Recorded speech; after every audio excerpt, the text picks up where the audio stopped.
fait, monsieur, bonjour. Pouvez d'abord nous parler un peu brièvement de ce que vous avez dit tout à l'heure? Oui, merci pour la question. En résumé, je voulais montrer la contribution de W16 à la mise en œuvre de CEFCEL dans la République démocratique du Congo, spécialement là où nous travaillons, c'est dans la réserve de faune à Okapi et dans le parc national de Kaouzi-Biega, mais aussi à Kabogo. Au niveau de la RFO, parce qu'il s'agit de la RFO, ce que nous avons fait, c'est le zonage. Et dans le zonage, nous avons ciblé les activités qui sont compatibles avec la conservation de la nature et qui sont réservées uniquement aux pygmées. Par exemple, la RFO était divisée en 3 zones. Une grande zone pour la chasse, parce qu'on a une population importante de pygmées. Mais du fait qu'il y a des bantous qui font l'agriculture, on a fait aussi une zone agricole. Et du fait que les ressources ne sont pas inépuisables, on a fait une zone de conservation intégrale pour maintenir comme réservoir de la biodiversité pour les autres zones au fur et à mesure de l'utilisation de ces ressources. Mais tout autour, pour soutenir ou diminuer la pression qui s'exerçait au niveau de la RFO, on a créé des CEFCEL avec les communautés riveraines à la RFO. Et ce processus de création de CEFCEL est en cours. Malheureusement, on a connu quelques problèmes. D'abord, au niveau des 3 CEFCEL qui sont à l'est, il y a eu le problème d'un chef coutumier qui s'est opposé pour ses intérêts personnels. Mais par contre, il y a une autre CEFCEL qui n'a pas été faite parce qu'il y a eu les rebelles de l'ADF qui ont envahi et qui a dispersé le village. Au niveau de Bukavu avec Kaouzi-Biega. Déjà, les 3 là, vous pouvez nous donner le nom de 3 CEFCEL? Nous avons de Bayakou, nous avons Bayakou, une seconde.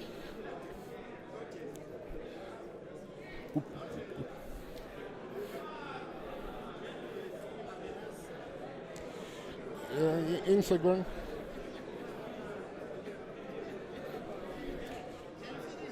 Nous avons le CEFCEL de Walese DC, le CEFCEL de Walese Caro. Et c'est là où il y a un chef de collectivité qui s'est opposé à cause de ses intérêts personnels. Mais aussi l'autre CEFCEL, c'est de Bayakou, dont la cartographie est déjà avancée.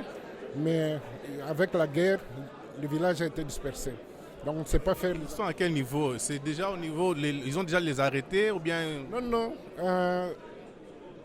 Tout était déjà sur la table du gouverneur pour la signature.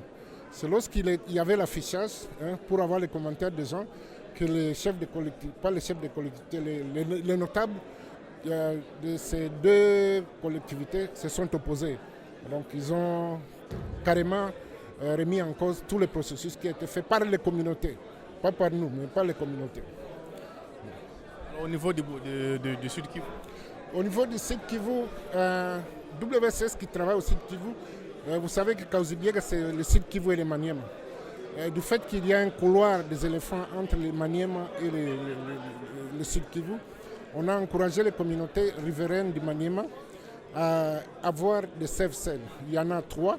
Ces 3 CEFCEL sont... les 3 CEFCEL sont celles de Ona, celle de Mongobea et la MIB. Ils ont déjà leurs papiers, le gouverneur de province a déjà signé les arrêtés et nous sommes dans le processus d'élaboration des plans de gestion simplifiés pour ces 3 CEFCEL. De toute façon, tous les arrêtés sont déjà en cours. Mais on accuse quand même la conservation policière que vous menez ensemble avec l'ICCN dans le Kaouzi-Biega, les communautés riveraines ou encore les communautés pygmées à qui on a exproprié leurs territoires ancestraux se plaignent. Est-ce que vous pensez qu'il y a une solution? Si oui, laquelle? Je pense que vous avez entendu le plaidoyer du responsable de l'ICCN qui a circonscrit le problème qui se passe au niveau de Kaouzi-Biega. Donc il y a tout un petit groupe de gens qui qui font pression sur l'institution, mais en réalité, ces problèmes sont nouveaux, très nouveaux, instrumentalisés par quelques ONG, mais en définitive, les problèmes entre les communautés et les communautés locales et l'ICCN au niveau de Kaouzi-Biega sont en train de trouver des solutions et des solutions qui sont durables. Quelles sont les solutions? Il y a toujours des concertations qui sont entre eux. On a mis en place toute cette panoplie de nouvelles stratégies pour le mécanisme de plainte. On a mis en place toutes ces questions de respect des droits humains au niveau de l'ICCN. Et donc ce sont ces approches qui sont aujourd'hui en cours et qui vont certainement raffermir les relations entre les communautés. Mais cela ne résout pas les problèmes, d'autant plus qu'ils n'ont pas d'endroit, ils n'ont pas de terre. Leur terre, c'est les parcs. Oui, mais comme l'a dit notre ami, le coordonnateur de Kaouzi-Biega, c'est toute une petite communauté. Hein? 2 groupes de pygmées qui font autant de bruit. Ce n'est pas toute la communauté qui est là. Et bon, vous allez vous rendre compte qu'à Bukavu, la densité de la population est énorme, c'est vrai. Mais le parc existe là depuis 1975. Ce n'est pas seulement le problème de pygmées, ce sont les gens, les particuliers, qui veulent avoir accès à ces ressources. Hein, parce qu'il y a les mines, il y a les bois, il y a tout ça. Et ils veulent accéder. En voulant accéder, ils créent des situations qui mettent à mal la coexistence entre les parcs et les communautés locales. Mais de toute façon, la vérité, c'est que WCS, qui travaille en partenariat avec l'ICCN, est en train de mettre en place toute une série de mécanismes pour atténuer et raffermir les relations entre les communautés et les parcs et l'ICCN. Je vous en prie. Ok. C'est audio, non? Oui, c'est audio. Non, c'est audio. Alors, monsieur Lassana, bonjour. Oui, bonjour, monsieur. Je vais vous présenter, s'il vous plaît. Je suis Lassana Koné, je suis juriste et je travaille au sein du programme juridique et droits humains de Forest People Programme. Alors, vous avez dressé un tableau de l'état des droits des peuples autochtones et communautés locales dans les bassins du Congo. On voudrait savoir tout de même qu'est-ce qu'on peut retenir de ce qu'a été votre étude. Oui, ce qu'on peut retenir, c'est qu'on a dressé le tableau du cadre juridique relatif aux droits fonciers des peuples autochtones et des communautés locales. Et par la même occasion, on a essayé de faire des perspectives par rapport au nouveau cadre mondial de la biodiversité qui a été décidé à Montréal au cours de la COP l'année dernière. Donc, il s'agit des engagements pris par les États parties à la Convention sur la diversité biologique et donc qui a posé des bases assez intéressantes en ce qui concerne la conservation et la préservation de la biodiversité. Donc, au-delà des cadres existants qui sont les aires protégées classiques, le cadre mondial identifie aussi de nouveaux mécanismes qui sont soit des APAC ou bien ce qu'ils appellent les autres mesures efficaces de conservation. Donc, c'est-à-dire on peut identifier d'autres mesures qui ne sont pas forcément dans le modèle existant, mais qui sont des modèles qui peuvent être testés et qui permettent donc de préserver les territoires coutumiers des communautés, mais aussi de préserver l'intégrité des écosystèmes. Alors, lorsqu'on parle justement des droits au niveau du bassin du Congo, quels sont les vrais problèmes qui se posent? Les droits des peuples autochtones et des communautés. Oui, les vrais problèmes qui se posent, on a essayé de les résumer dans notre présentation. Ce sont donc la non-reconnaissance des formes traditionnelles d'occupation. Donc l'absence de titres écrits parce que les communautés occupent des terres suivant donc leur occupation ancestrale, mais elles n'ont pas de titres sécurisés. Donc l'absence des titres fonciers là les insécurise donc dans la jouissance des droits liés à l'accès aux ressources et à la terre de leur terroir coutumier. Donc il faut rappeler aussi que les États sont partis à des instruments qui reconnaissent la propriété collective de ces communautés-là. Et donc, l'un des défis, c'est qu'on ne peut pas toujours formaliser les droits des communautés qui ont souvent une gestion collective et communautaire de la gestion des biens communs. Donc, vouloir formaliser les titres à travers les seuls titres écrits ou les certificats d'enregistrement, c'est un peu en inadéquation avec donc, ce qui est garanti en termes de reconnaissance de la propriété collective. Donc, il faut harmoniser ces dispositions-là avec les cadres juridiques et les dispositions pertinentes des traités internationaux. Mais dès lors qu'il n'y a pas de certificat ou il n'y a pas de date qui peut être brandi comme un droit ou bien pour défendre les droits de ces communautés, ne pensez-vous pas aussi que cela représente des risques pour ces communautés de pouvoir se lancer dans des conflits interminables dès lors que s'il y a un problème, ils ne savent pas brandir quelque chose qui défend leurs intérêts? Oui, on peut voir ça sur cet aspect-là, ce qui est une réalité qu'on ne peut nier parce qu'effectivement, l'absence de titre les rend vulnérables. Mais dans le même temps, les titres individuels aussi ont un inconvénient en ce sens que les titres individuels peuvent être facilement aliénés.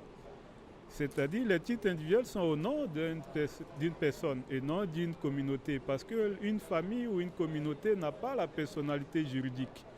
Donc, en donnant un certificat, c'est au nom d'un individu qui peut aliéner ce bien-là en le vendant.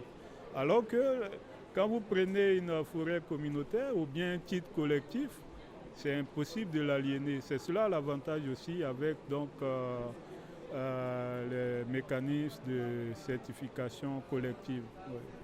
Alors aujourd'hui, au niveau du bassin du Congo, les problèmes sont presque les mêmes parce que vous l'avez dit d'ailleurs dans votre présentation.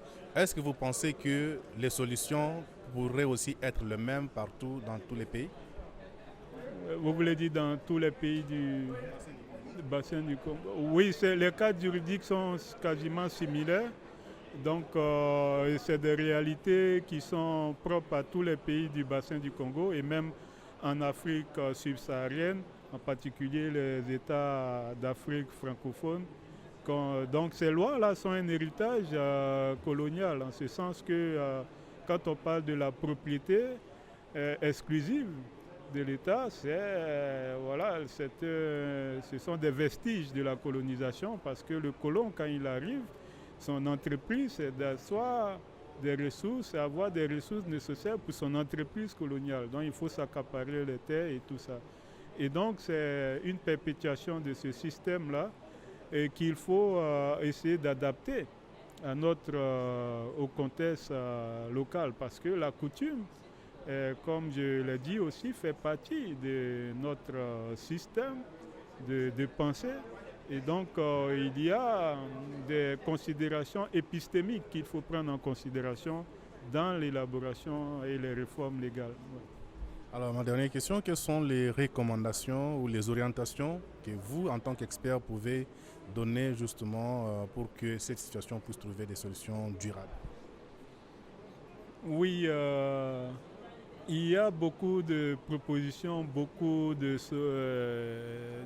solutions, d'approches qui ont été proposées. On a parlé des approches alternatives comme la foresterie communautaire et le cadre mondial de la biodiversité, de l'objectif 30-30 pose aussi des jalons qui sont appréciables. Mais ce que je veux dire aussi, c'est qu'il faut... je voudrais rappeler qu'en fait, il y a deux vestiges qui nous ramènent à la colonisation, c'est-à-dire la loi et la mémoire. La loi et la mémoire sont les deux plus grands vestiges de la colonisation. Et nous devons essayer, dans le cadre des réformes législatives, essayer d'adapter nos lois à nos contextes dans le bassin actuel, en prenant en considération nos réalités, c'est-à-dire on nous a imposé des grilles de lecture à l'époque coloniale qui ne reflètent pas nos réalités actuelles et il faut donc un exercice de relecture et de réflexion par rapport à cet état de choses. Merci. Merci. Monsieur Cyril Adebo, bonjour. Bonjour. Vous êtes un acteur important dans tout ce qui est accompagnement des communautés locales et peuples autochtones dans notre pays. Vous venez de prendre part à ces assises, qui est une sorte de dialogue entre les accompagnateurs des communautés locales et des peuples autochtones, d'une part, les conservateurs et les autres. D'abord, je voudrais savoir comment vous appréciez cette démarche. C'est vraiment intéressant, surtout quand on regarde comment la conservation a commencé dans le pays. C'était une activité entièrement contrôlée par l'État. Et de plus en plus, on voudrait que cette activité, une partie de cette gestion des aires ou des aires de conservation soit transférée à d'autres entités, particulièrement les communautés locales. Et au sein même des entités de conservation ou des aires protégées détenues par l'État, il y a de plus en plus un effort, ou disons des efforts qui sont fournis pour que on tienne compte et de la conservation et de la protection des droits humains. Et je crois que ça, c'est vraiment les éléments les plus importants. D'autres aspects sont des aspects techniques comme la cartographie participative, les types d'approches et tout. Donc vraiment, c'est ça, en résumé, les points les plus saillants. Alors, vous avez suivi quand même plusieurs cas d'études qui ont été présentés, lesquels vous a marqué et comment vous entrevoyez l'avenir de la conservation avec la prise en charge de toutes les leçons tirées justement de la mise en place des différents projets. Il y a eu l'étude des cas qui concernait un peu les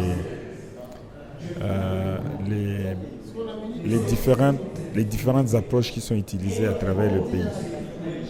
Et ce qui est vrai, c'est qu'il y a beaucoup d'initiatives qui sont là, mais qui ne sont pas encore capitalisées. Capitalisées sur le plan légal. Je crois que ça, c'est très important. Mais aussi il y a beaucoup d'efforts à faire sur les nouveaux engagements du pays. Il y a les ambitions d'étendre les espaces de conservation jusqu'à 15%. Ça, c'était les anciens engagements. Maintenant, de plus en plus, on parle des engagements 30-30. Alors, je crois que c'est un nouvel enjeu. Et déjà, dans les anciens, il y a beaucoup de problèmes. Et maintenant, on ne sait pas, on est en train d'étudier au cours de cet atelier. On s'est rendu compte qu'il y a beaucoup de possibilités qu'on puisse utiliser d'autres mesures de conservation pour pouvoir aller de l'avant avec cette ambition de 30-30. Et je crois que c'est très intéressant. Et ce que je puis retenir aussi, c'est que les autres mesures de conservation ne sont pas encore bien. Il faut beaucoup de mesures d'application et de nouvelles mesures d'application. Et ça, c'est vraiment une bonne opportunité pour pouvoir faire les choses correctement et respecter les engagements. Et je pense que c'est plus la conservation va respecter les droits humains et plus on va confier des responsabilités aux communautés locales et plus on va atteindre des objectifs, on va atteindre des ambitions et de la conservation et de l'amélioration des conditions de vie de population. Ma dernière question, c'est bien sûr de savoir, c'est vrai qu'il y a des avancées, on est en train de quitter d'un point A vers le point B, c'est-à-dire de la conservation policière vers une conservation centrée sur l'homme. C'est ce qui se dégage un peu de tous ces échanges. Mais au-delà de cela, il y a le fait qu'on constate aussi qu'il y a une sorte de léthargie pour que toutes ces choses puissent avancer. Du côté du gouvernement qui est censé faire plus, ça semble n'est pas avancé assez rapidement. Est-ce que vous avez des recommandations par rapport à cela? Oui, je crois que d'abord au niveau du gouvernement, lorsque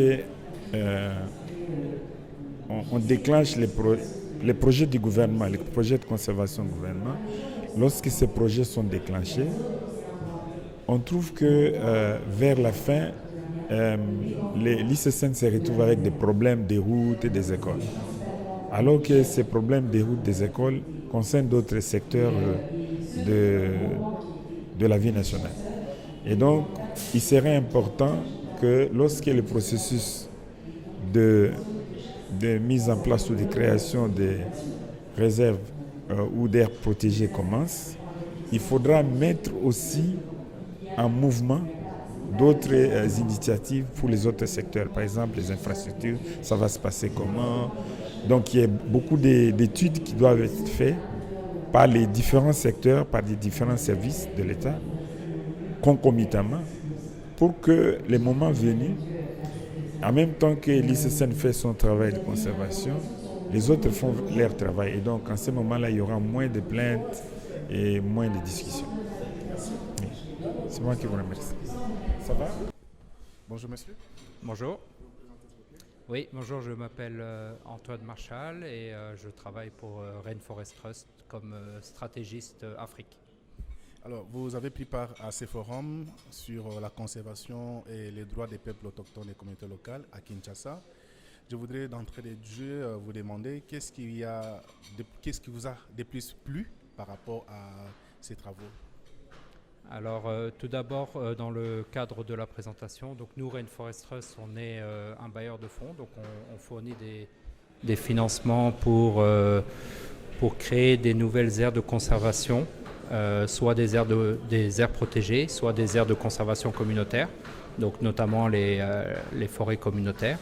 Et donc c'est pour ça que je suis venu ici pour participer à cet atelier, parce que c'est justement l'occasion de voir les deux se rassembler. Donc d'un côté la conservation et de l'autre côté le droit des communautés.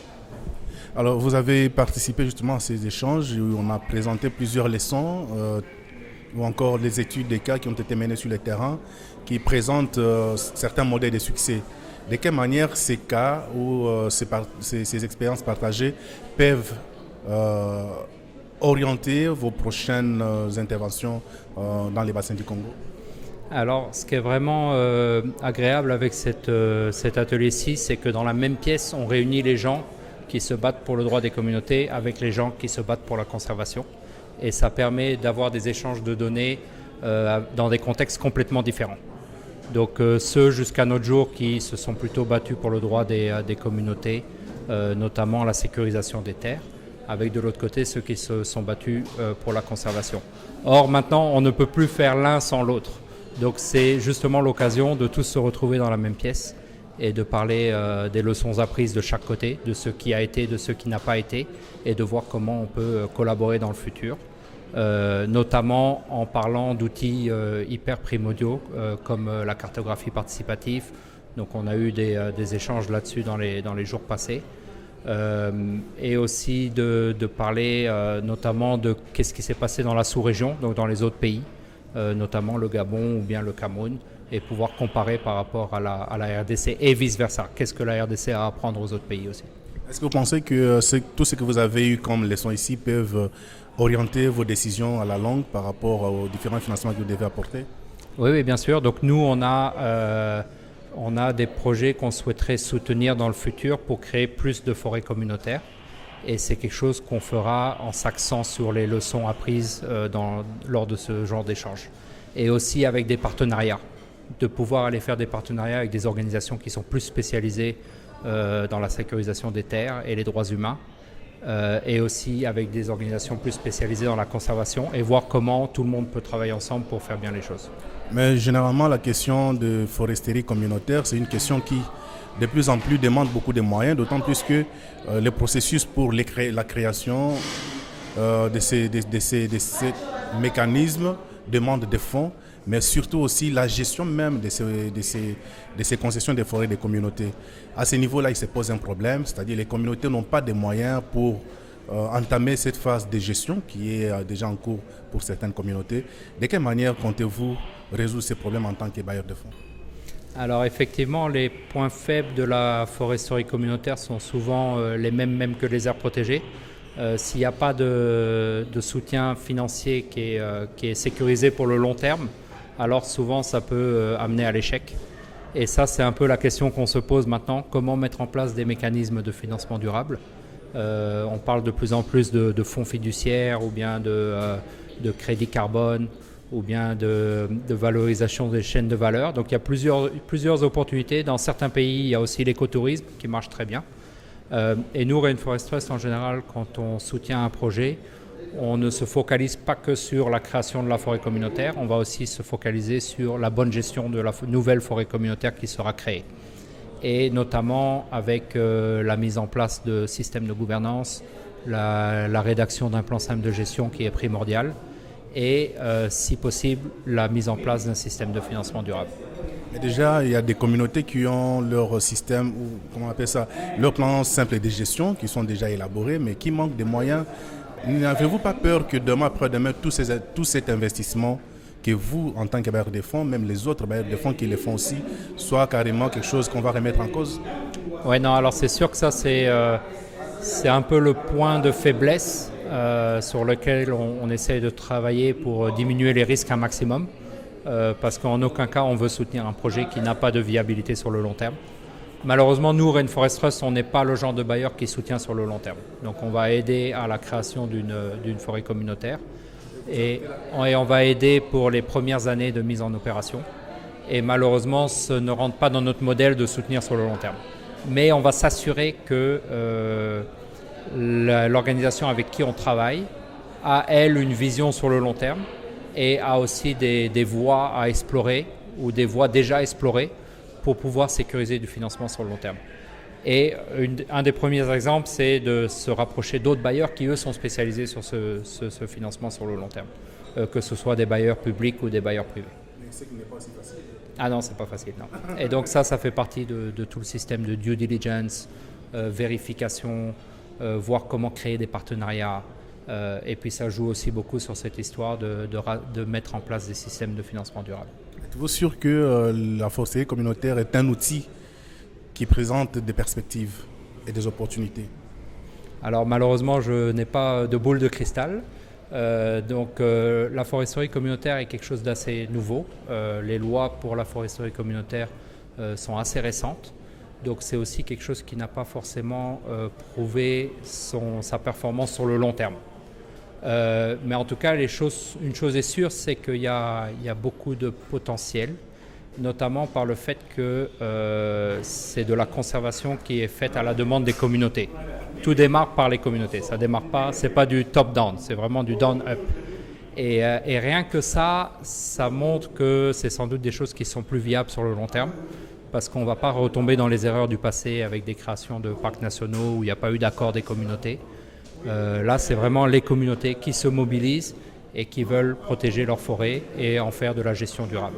Donc, on a l'impression que certaines communautés commencent à remettre en cause ces processus parce qu'ils se disent, bon, on croyait que l'argent allait tomber, mais l'argent ne vient pas. Vous n'avez pas aussi peur que demain, après-demain, les communautés se disent, on en a marre, on laisse tomber?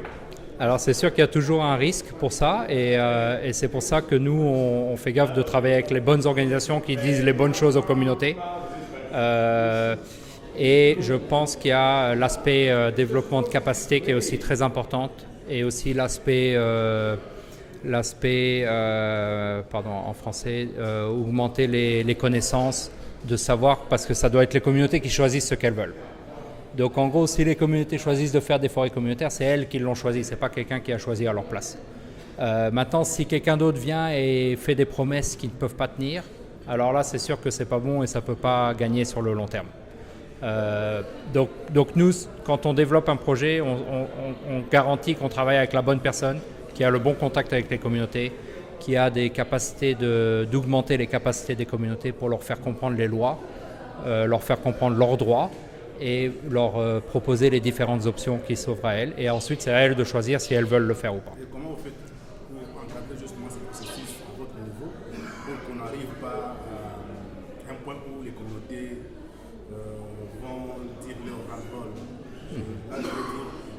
avec les institutions locales ou bien les ONG locales pour encadrer ces communautés pour que les objectifs que vous poursuivez puissent être atteints à long terme? Ouais.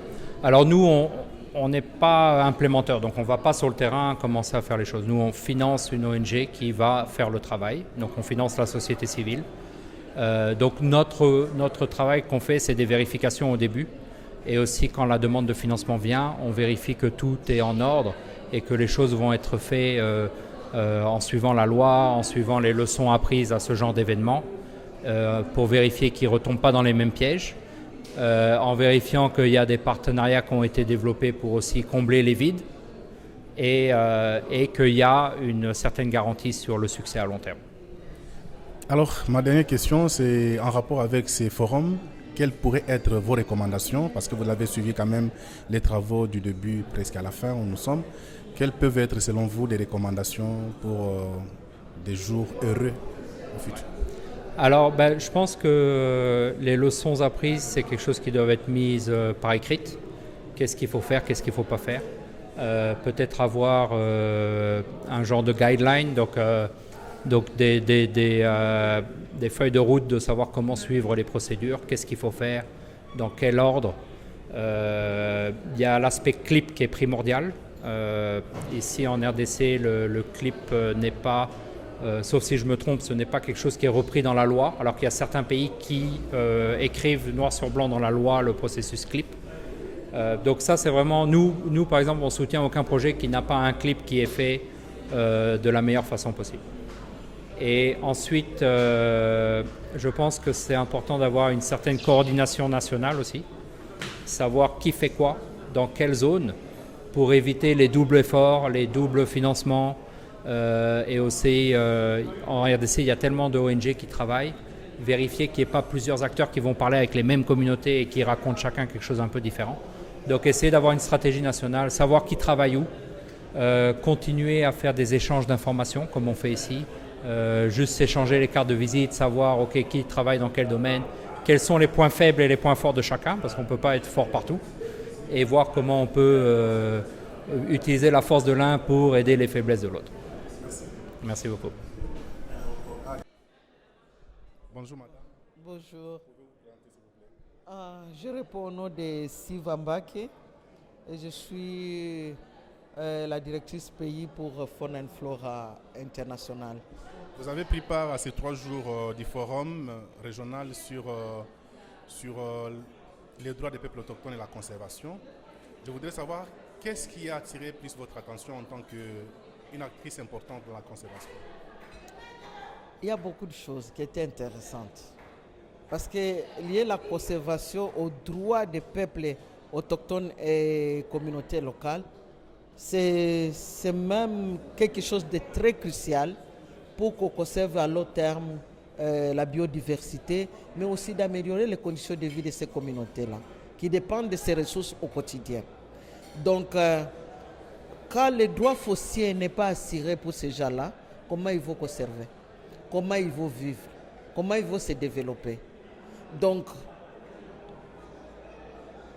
c'était vraiment un thème qui est arrivé au point nommé. Et surtout que nous sommes en train d'entrer dans le processus des 30-30 et surtout aussi pour les aider à bien aménager leurs forêts communautaires qui sont en train d'acquérir maintenant des arrêtés provinciaux pour leur aménagement. Donc il fallait qu'on arrive à savoir leurs droits et aussi ils sont toujours contigus aux parcs nationaux et il y a toujours beaucoup de conflits. Donc tout ça, c'était des choses qu'on devrait arranger, parler, discuter, avoir aussi des gens qui ont des expériences dans des milieux différents et comment ils ont résolu des problèmes qu'ils ont rencontrés. Par exemple, on a parlé de cartographie participative. Ça m'a intéressé personnellement. Que les gens eux-mêmes fassent leur cartographie et que ça soit quelque chose qui les intéresse et qu'ils savent comment est-ce qu'ils vont aménager leurs ressources à l'intérieur de forêts ou de milieux qui sont leurs remis, quoi. Est-ce qu'aujourd'hui on peut penser que toutes les leçons tirées ou toutes les leçons partagées à travers ces forums vont influencer votre manière de voir les choses à la longue? Moi, j'ai été toujours quelqu'un qui dit on ne fait pas la conservation sans l'homme. La conservation est d'abord pour l'homme. Mais c'est comment on les fait qui est toujours le couac. Et je pense des forums comme ça, là où chacun doit s'exprimer, mais aussi que le gouvernement soit le leader de ce que nous faisons et qu'il y ait une appropriation au niveau national, au niveau local et au niveau régional. Ça va aider beaucoup. Parce que souvent, bon, ce sont des individus, des ONG ou bien des particuliers, des petits groupes qui disent bon, ça peut marcher. Mais quand c'est tout le monde qui s'y met, tout le monde met la main à la pâte, je pense qu'on peut arriver à des solutions idoines et qui vont aider tout le monde. À la sortie, donc au sortir de ces forums, quelles sont vos recommandations? Parce que vous travaillez avec les communautés à la base, vous travaillez avec les aires protégées, vous intervenez un peu à ces deux niveaux-là. Est-ce que vous avez des recommandations à l'issue?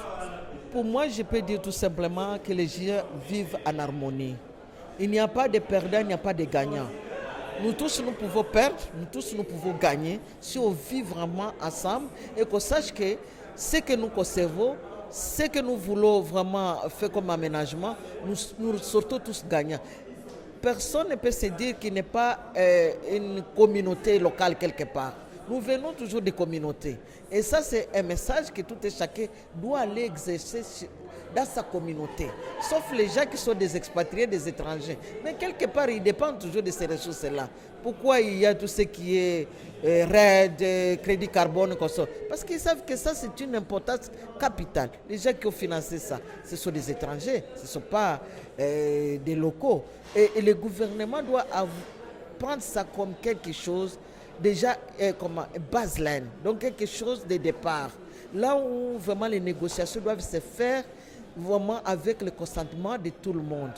Et les choses qui ont eu des couacs, bon, voyons ensemble comment on peut harmoniser ça. Frustration, ça c'est jeter des pierres. Parce qu'il n'y a personne qui sera gagnant. Les peuples autochtones peuvent dire, oh, on nous a arrachés. Mais si on leur donne ces terres-là et qu'ils ne les gèrent pas correctement, ça sera aussi à leur désavantage. Donc, si la conservation en RDC fait bien son travail et que les peuples aussi autochtones, et peuples aussi, les communautés locales jouent leur rôle, tout le monde va y sortir gagnant. Nous dépendons de ces ressources, nous tous. Et personne ne peut pas se dire qu'il peut vivre ça, ces ressources. Donc, avec les mécanismes de gestion des plaintes qu'on a présentés ici, notamment aussi avec, vous avez évoqué déjà la cartographie, oui. Et vous pensez que tous ces instruments qui sont mis en place sont vraiment idoines pour aider à ce que la conservation soit une conservation qui marche avec les communautés? Correct, c'est pourquoi j'ai dit clip, par exemple. Il faut faire le clip, donc il faut qu'il y ait consentement. Il ne faut pas venir, on impose. Non, il faut dialoguer. Le temps d'imposer, c'est révolu. Mais aussi qu'ils comprennent aussi qu'il y a des moments où on a travaillé, ces mécanismes n'existaient pas. Et que ce n'est pas le moment maintenant de dire on met à cause tout ce qui était fait avant. Mais comment maintenant on peut améliorer? Vous comprenez? Parce que tout le monde veut mettre à cause ce qui était fait avant. C'est une erreur. Parce qu'en mettant à cause, on risque maintenant de tout détruire. Mais si on se met sur la table, on dit bon, ça marche, ça n'a pas marché. Comment on peut améliorer ensemble? Et ça va amener des solutions vraiment. Et c'est là où les mécanismes de gestion des plaintes vont aider beaucoup. Parce que aussi les gardes sont victimes aussi des communautés. Ce n'est pas dire que les communautés ou les peuples autochtones sont clean ou sont s'attachent, quoi. Il y a eu des habits de part et d'autre. Donc l'harmonisation, la communication, les gens se mettent sur la même table, ça va aider beaucoup. Et aussi que le gouvernement soit conséquent et accompagne, que ce soit au niveau local, que ce soit au niveau national, que ce soit au niveau régional, que vraiment ce que nous prenons comme des décisions, ça ne reste pas des lettres mortes et que ça soit déposé quelque part, mais que vraiment qu'on voit vraiment la mise en œuvre de tout ce qu'il y a. Et quelles sont les perspectives qui se présentent aujourd'hui à travers toutes ces discussions qui sont mises en place au niveau de la RDC, même au niveau de la sous-région? Quelles sont les perspectives selon vous qui s'offrent à la conservation? Moi, je pense qu'on a parlé de beaucoup d'outils qui sont déjà élaborés et qui n'attendent seulement que d'être harmonisés ou d'être mis en œuvre. Donc, on a beaucoup de panoplies de lois, on a beaucoup des outils comme les mécanismes de gestion des plaintes, la cartographie participative, le clip et comme ça. Il faut qu'on harmonise, il faut qu'on arrive aussi à les mettre en œuvre. Ça ne sert à rien de produire beaucoup des outils qui ne seront pas utilisés.